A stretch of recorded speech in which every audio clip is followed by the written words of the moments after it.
Hi అండి, అందరికీ నమస్కారం. ఈరోజు చింతగింజలు చక్కగాను 1/2 కేజీ వేయించుకొని ఇలా పౌడర్ చేసుకుందామని ఇలా మిక్సీ జార్లో వేసుకుంటానండి. నేను చింతగింజలు దాని తోలుతో పాటే వేసుకొని మిక్సీ వేసుకోవాలండి. ఇలాగ బరగ్గాను కొద్దిగా పలుగ్గా వేసుకోవాలి పౌడరు. ఇలా మెత్తగా అయిపోయిన తర్వాత ఒక గాజు సీసాలో స్టోర్ చేసుకుంటానండి. బయట పెడితే మనకు పురుగు పడుతుంది. అది సంవత్సరం అంతా స్టోర్ చేసుకోవాలి కాబట్టి మనం సీసాల్లో పెట్టుకోవాలి. చింతగింజల పౌడరు ఎందులైనా కూడా మనం వేసుకోవచ్చండి. దోశలు వేసుకోవచ్చు, ఇడ్లీలో వేసుకోవచ్చు, ఒక స్పూను పాలల్లో వేసుకొని తాగొచ్చు. రకరకాలుగా మనం వాడుకోవచ్చు.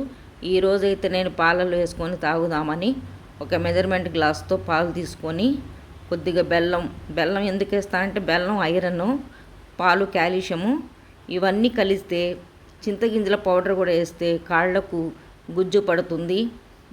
అది చాలా మంచి పోషకాలు ఉంటాయండి. కాళ్ళు మోకాళ్ళ నొప్పులు కూడా ఫ్రీగా నడిచే శక్తి చింతగింజల్లో ఉంటుందండి.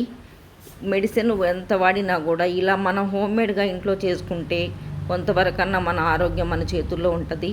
అందుకని ఇలా స్టోర్ చేసుకుంటానండి నేను ఫ్రిడ్జ్లో. ప్రతిదీ గాజు సీసాలోనే పెట్టుకోండి, చాలా మంచిది. ఇప్పుడు జాడీలు అంటే పట్టవు కాబట్టి ఫ్రిడ్జ్లో సీసాలు పడతాయి కాబట్టి అవి పెట్టుకోండి. చింతగింజల పౌడర్ వేసుకొని మంచిగా షేక్ చేసి పెట్టుకొని కటోరా వేసుకుంటే నేను ప్రతి రోజు నేను ఇలాగే ఏదో రకంగా కటోరా వాడతానండి.